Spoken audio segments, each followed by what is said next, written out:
Ya, kita beralih ke informasi lainnya pemirsa. Presiden Joko Widodo memastikan lokasi tempat penyanderaan terhadap 4 WNI di Filipina telah diketahui. Kelompok yang menyandera 4 warga negara Indonesia menurut Presiden berbeda dengan kelompok sebelumnya, namun pemerintah berjanji tetap membuka jalur diplomasi dan komunikasi untuk membebaskan para sandera. Yang jelas lokasinya kita sudah tahu, di pulau mana kita sudah tahu, tetapi sekali lagi ini faksinya berbeda dengan yang kemarin. Faksinya berbeda. Jadi yang kemarin juga komunikasinya kan juga lama dan sangat sulit. Yang ini sudah ketemu lokasi, ketemu pulaunya, nanti kita akan bangun komunikasi lagi. Untuk mengantisipasi kejadian perompakan dan penyanderaan tidak kembali terjadi di wilayah Laut Filipina, Indonesia menjadi tuan rumah untuk pertemuan trilateral dengan 3 negara. Pertemuan menghasilkan 4 poin kesepakatan. Dengan kerjasama yang ada diharapkan tingkat kejahatan di kawasan Laut Filipina dapat ditekan.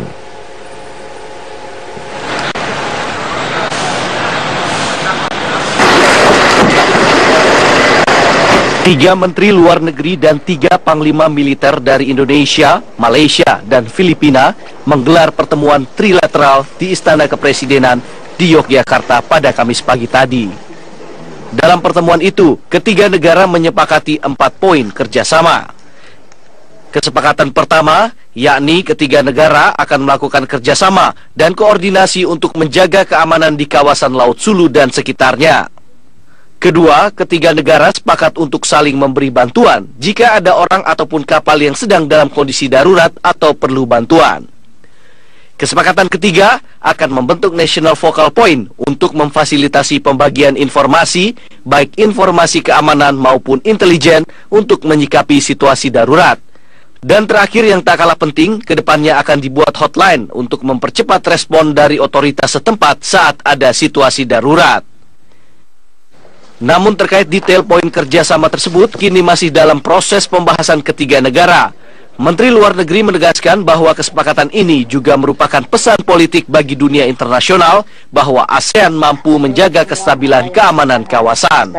Dan ini juga merupakan satu political message, pesan politik yang sangat penting bagi kita dan bagi kawasan serta bagi dunia bahwa ketiga negara yang directly affected dengan tantangan yang terjadi di wilayah tersebut dapat segera melakukan pertemuan dan merespon secara bersama tantangan-tantangan tersebut. Pengamat hubungan internasional Hikmahanto Juwana mengingatkan agar pemerintah Indonesia berhati-hati terhadap beberapa poin kesepakatan. Di antaranya jangan sampai keterlibatan militer Indonesia dianggap ikut memerangi kelompok pemberontak Filipina, karena proses pembebasan 10 WNI beberapa waktu lalu bukan menggunakan pendekatan militer. Kaitannya dengan keberadaan dari TNI kita, kalau mereka mau melakukan patroli bersama, yaitu jangan menggunakan kekerasan. Ya, kenapa? Kita belajar dari kemarin yang 10 warga negara kita bisa dibebaskan, itu tidak menggunakan kekerasan, justru pendekatan kultural, pendekatan yang sifatnya tidak menggunakan kekerasan. Dengan kesepakatan ketiga negara ini, Presiden Joko Widodo berharap dapat menjaga stabilitas di kawasan, khususnya kawasan perairan Filipina, agar jalur perdagangan dan aktivitas ekonomi antar negara dapat berjalan dengan normal. Dari Yogyakarta, Dade Salampesi, Gilang Kelana, Metro TV. Jaksa Agung HM Prasetyo mengisyaratkan buronan korupsi dan hibah di Jawa Timur, Lanyala Mataliti, akan segera dipulangkan ke tanah air. Indikasi ini muncul setelah paspor Ketua Umum PSSI tersebut habis pada bulan ini. Meski belum dapat dikonfirmasi mengenai kebenarannya, Jaksa Agung HM Prasetyo telah mengisyaratkan akan segera menangkap buronan kasus korupsi dan hibah di Jawa Timur, Lanyala Mataliti. Seperti yang telah diperkirakan, Lanyala Mataliti kini masih berada di Singapura. Sesuai dengan catatan yang dimiliki pihak imigrasi, paspor Lanyala telah habis masa berlakunya pada awal bulan Mei ini. Selain itu, melalui permintaan pihak Kejati Jawa Timur, Kemenkumham juga telah mencabut paspor yang dimiliki Lanyala Mataliti. Update Lanyala Pak, ada Pak? Kita tunggu. Anda boleh lihat sehari 2 hari ini seperti apa. Ya, ya. Posisinya Pak? Konon begitu. Tapi masih terpantau ya Pak? Ya, terpantau. Tunggu aja deh, tunggu. Lihat aja sehari 2 hari ini ya. Nanti Hari 2 hari yakin Pak ya? Proses hukum Ketua Kadin Jawa Timur yang juga Ketua PSSI Lanyala Mataliti atas dugaan korupsi dana hibah dan bansos Kadin Jawa Timur cukup alot. Setelah berkali-kali mangkir dari panggilan Kejati Jatim, Lanyala pun melarikan diri ke luar negeri dan sempat memenangkan gugatan pra-peradilan atas penetapan status tersangka dan penyidikan atas dirinya. Nama Lanyala Mataliti telah masuk dalam daftar pencarian orang sejak 27 Maret setelah ia tak kunjung memenuhi panggilan Kejaksaan Tinggi Jawa Timur terkait kasus penyelewengan dana bansos untuk Kadin Jawa Timur di mana ia menjabat sebagai ketua. Kejati Jatim telah menetapkan Ketua Kadin Jatim tersebut sebagai tersangka pada 16 Maret terkait penggunaan dana hibah Kadin Jatim anggaran 2011 hingga 2014 sebesar 5,3 miliar yang digunakannya untuk pembelian saham perdana Bank Jatim. Dari pembelian saham itu, Lanyala diduga mendapat keuntungan 1,1 miliar rupiah. Kejaksaan pun meminta status pencegahan ke luar negeri bagi Lanyala. Namun sebelum status tersangkanya dan pencegahannya ditetapkan, Ketua Umum PSSI tersebut diketahui sudah berada di Malaysia dan kemudian berpindah ke Singapura melalui jalur darat. Sejak awal April, Ditjen Imigrasi pun mencabut paspor Lanyala untuk mempersempit ruang geraknya. Namun Lanyala masih belum juga kembali ke tanah air. Proses pencarian Lanyala di Singapura pun tak mudah karena tidak ada perjanjian ekstradisi dengan Indonesia. Dalam pelariannya ke luar negeri, Lanyala mengajukan gugatan pra-peradilan ke Pengadilan Negeri Surabaya atas proses penyidikan dan penetapan status tersangkanya yang dianggap tidak sesuai prosedur. Kuasa hukum Lanyala Mataliti berdalih kliennya hanya meminjam dana hibah Kadin Jatim dan telah mengembalikan dana tersebut. Namun, dana yang dikembalikan kepada negara masih kurang 1,1 miliar rupiah. Anehnya gugatan pra-peradilan Lanyala dikabulkan Hakim Tunggal Ferdinandus.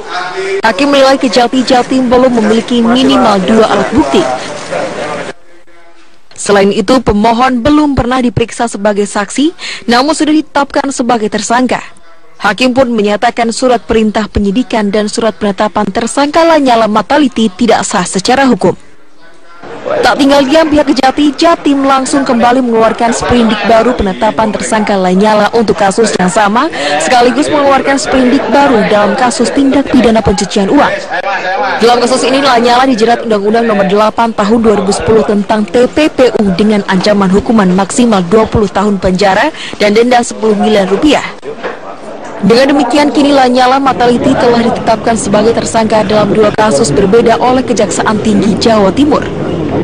Selain itu, Lanyala juga dikaitkan dengan kasus lain terkait dugaan korupsi pembangunan Rumah Sakit Pendidikan UNAIR Surabaya tahun 2014.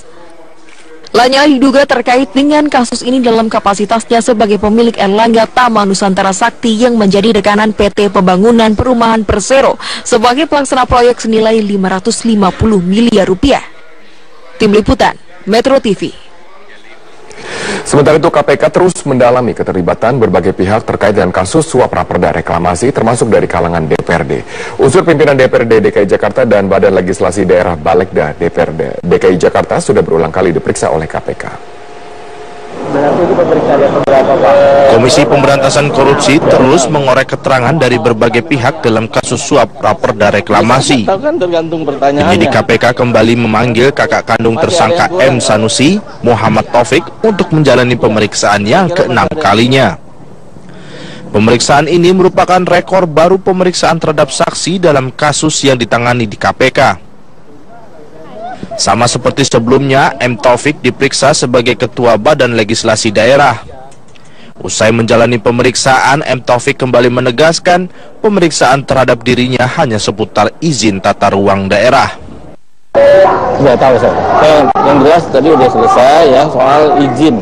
Jadi kan kami tetap memang tidak memasukkan izin karena ini perda tata ruang bukan perda reklamasi. Itu aja. Pada hari yang sama, KPK juga meminta keterangan dari Ketua DPRD DKI Jakarta, Prasetyo Edy. Pada Kamis pekan lalu, anggota DPRD lainnya juga sudah dimintai keterangan. Masing-masing adalah Bestari Barus, Slamet Nurdin, Mary Hotma, dan Muhammad Sangaji. Sebelumnya, pelaksanaan harian Kepala Biro Humas KPK Yuyu Adriati sempat menyatakan adanya kemungkinan tersangka baru yang akan ditetapkan. Ini kan kalau teman-teman perhatikan sekarang pemeriksaan hampir setiap hari ada untuk kasus reklamasi ini. Jadi kami sedang mengejar kecepatan untuk penyidikan kasus ini. Ditunggu saja bagaimana nanti apakah penyidik menemukan bukti-bukti yang cukup untuk meningkatkan kasus ini ada tersangka baru. Selain dari kalangan Dewan, KPK juga meminta keterangan dari pihak-pihak pengembang yang terkait dengan reklamasi Pantai Utara Jakarta.